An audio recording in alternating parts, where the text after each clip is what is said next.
আসসালামু আলাইকুম। আজকে আমি পাস্তা রান্না করব। তাই এখানটায় আমি গাজর নিয়েছি একটি, বরবটি নিয়েছি, ক্যাপসিকাম কেটে নিয়েছি। এখানে একটা কড়াই বসাইছি, গরম পানি দিছি। গরম পানিতে আমি সামান্য একটু তেল দিয়ে দিব, আর দিয়ে দিব 1 চামচ লবণ।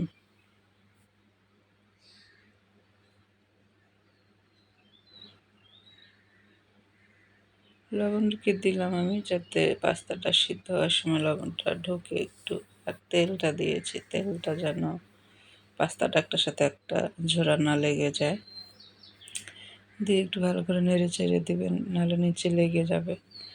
সিদ্ধ হওয়ার জন্য একটু কিছুক্ষণ তো অপেক্ষা করতেই হবে। এই ফাঁকে আমি এই পেঁয়াজ নিয়েছি ফালা ফালা করে কেটে, দেখতেই পাচ্ছেন। একটি ক্যাপসিকাম নিয়েছি, গাছের থেকে আমার গাছে পুদিনা পাতা লাগিয়েছি, পুদিনার পাতা ছিঁড়ে নিয়ে আসছি। আমি ফ্রেশ পুদিনার পাতা দিব। আমার পাস্তাটা এখন সিদ্ধ হয়ে গেছে। পাস্তাটাকে আমি এখন নামিয়ে ফেলবো। নামিয়ে একটা চালনিতে ঢেলে নিব, ঢেলে একটু ঠান্ডা করে নিব। চাইলে একটু পানি দিয়ে আপনি ধুয়েও নিতে পারেন, সমস্যা নেই। এখানে আমি চিকেন নিয়েছি 250 গ্রামের মতো, সাথে মুরগির কলিজাটাও আছে। এর মধ্যে খালি লেবু রস দিলাম, আর 1 চামচ লবণ দিলাম। আর এখানটায় আমি এই মিক্সড করা মশলা, গুঁড়া মশলা 1 চামচ দিলাম। দিয়ে আমি ভালো করে একটু মাখবো। সয়া সস 1 চামচের মতো দিছি। এখন আমি এটাকে ভালো করে মিক্সড করে মেখে নিব। মেখে আমি এটা 1 ঘন্টার মতো রেখে দিয়েছিলাম ম্যারিনেট করে। এটা আমি এখানে মেখে রেখে দিয়েছি 1 ঘন্টার মতো। আর আমি চুলাতে একটা কড়াই বসাই দিছি। কড়াইটার মধ্যে এখন আমি পাস্তাতে কী দিব সেটা এখন দেখুন। প্রথমত কড়াইটা গরম হলে আমি এখানটায় পরিমাণ মতো তেল নিয়ে নিব। তেলটা গরম হলে মুরগির যে চিকেনটা ছিল ওটা আমি পরিমাণ মতো নিয়ে নিয়েছি। 250 গ্রাম ছিল, আমি 250 গ্রাম নিইনি, তার অর্ধেক নিছি আর অর্ধেক রেখে দিছি। এখন তেলের মধ্যে ভালো করে এটাকে ভাজবো কিছুক্ষণ, একটু বাদামি কালারের হবে। তখন আমি এর মধ্যে একটু বাটা মশলা অ্যাড করে দেবো। 1.5 চামচের মতো বাটা মশলা দিলাম, দিয়ে একটু ভালো করে নেড়ে চেড়ে দিলাম। একটু অপেক্ষা করতে হবে ভাজা ভাজা হওয়ার জন্য। একটু ভালো করে ভাজা ভাজা হলে চিকেনটার থেকে একটু সুন্দর সেন্ট আসবে, আর না হলে চিকেনের থেকে একটু গন্ধ আসতে পারে। এখন ওর মধ্যে আমি হলুদের গুঁড়া 1 চামচ, মরিচের গুঁড়া 1 চামচ দিয়ে আবার ভালো করে একটু নেড়ে চেড়ে দেব। ভালো করে কষাইয়া সুন্দর করে নাড়ে চাড়ে এখানটা আমি 2টা টমেটো পেস্ট করে নিছি, টমেটোটা দিয়ে দিলাম। দিয়ে আবার ভালো করে নেড়ে চেড়ে দিলাম। ভালো করে কষাবেন, ভালো করে কষায়ে যখন তেল বের হয়ে আসবে তখন আমি এখানটায় গাজরটাকে অ্যাড করব।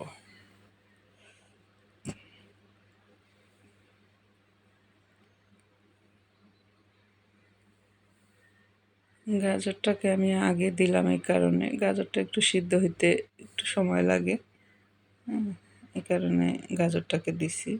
দিয়ে নেড়ে চেড়ে কিছুক্ষণ এসে রাখছি। যখন এটা গাজরটা একটু নরম হয়ে আসছে তখন আমি এর মধ্যে বরবটি কেটে রেখেছি, বরবটিটা দিলাম। কারণ বরবটিটা যদি আগে দিয়ে দেন বরবটির কালারটা নষ্ট হয়ে যায়, হলুদ হয়ে যায়। একটু পরে দিলে কালারটা সুন্দর সবুজ সবুজ থাকে। আর ঢেকে দিবেন না, ঢেকে দিলেই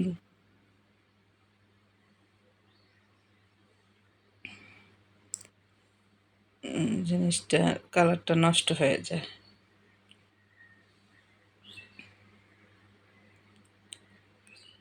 এখন আমি ওই ক্যাপসিকামটা দিয়ে দিলাম আর পেঁয়াজ কেটে রেখেছি ফালা ফালা করে, একটা পেঁয়াজ 4 ফালা করে আমি ছোটাই ছোটাই নিছি পাপড়িগুলাকে।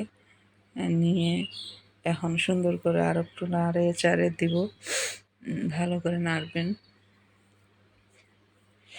মিক্সড করে ভালো করে মিক্সড করে যখন এটা একটু সফট হবে নরম হবে তখন আমি এর মধ্যে পাস্তাটাকে ঢেলে দেব।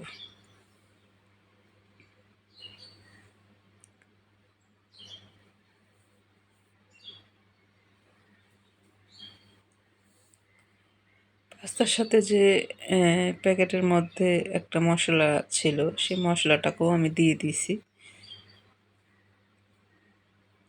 এখন আবার ভালো করে নাড়ে চাড়ে দিব, ভালো করে মিক্সড করতে হবে, কিছুক্ষণ আবার রান্না করতে হবে যাতে পাস্তার মধ্যে সব ঢোকে। একটু সয়া সস আমি সাথে দিয়ে দিলাম।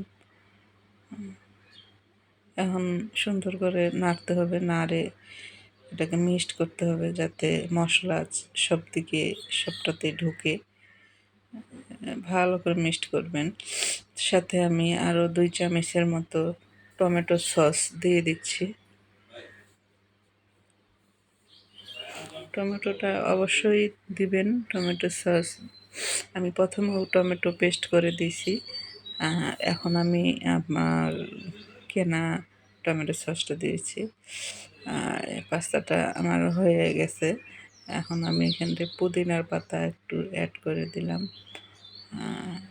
দেখতেই পাচ্ছেন কতটা সুন্দর হয়েছে পাস্তাটা। এখন আমি পরিবেশনের পালা। দেখুন কতটা সুন্দর। বিকেলের নাস্তাতে আপনারা চাইলেই পাস্তা বানিয়ে বিকেলে নাস্তাতেও খেতে পারেন, সকালেও খেতে পারেন, বাচ্চাদের টিফিনেও দিতে পারেন।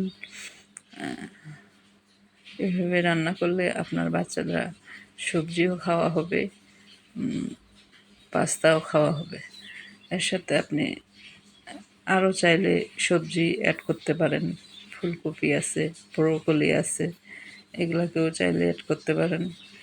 আপনার বাচ্চারা সবজি খাওয়া হবে, পাস্তা খাওয়াও হবে, মানে স্বাস্থ্যের জন্য উপকারিত। যাই হোক, আমি দেখুন পাস্তাটা রান্না করছি, আমার কাছে তো খুব ভালো লাগছে, অনেক সুন্দর হয়েছে পাস্তাটা, অনেক টেস্ট হয়েছে। আপনারা বাসায় ভেবে রান্না করুন, রান্না করে খান। আমার ভিডিওটা ভালো লাগলে একটা লাইক দিন।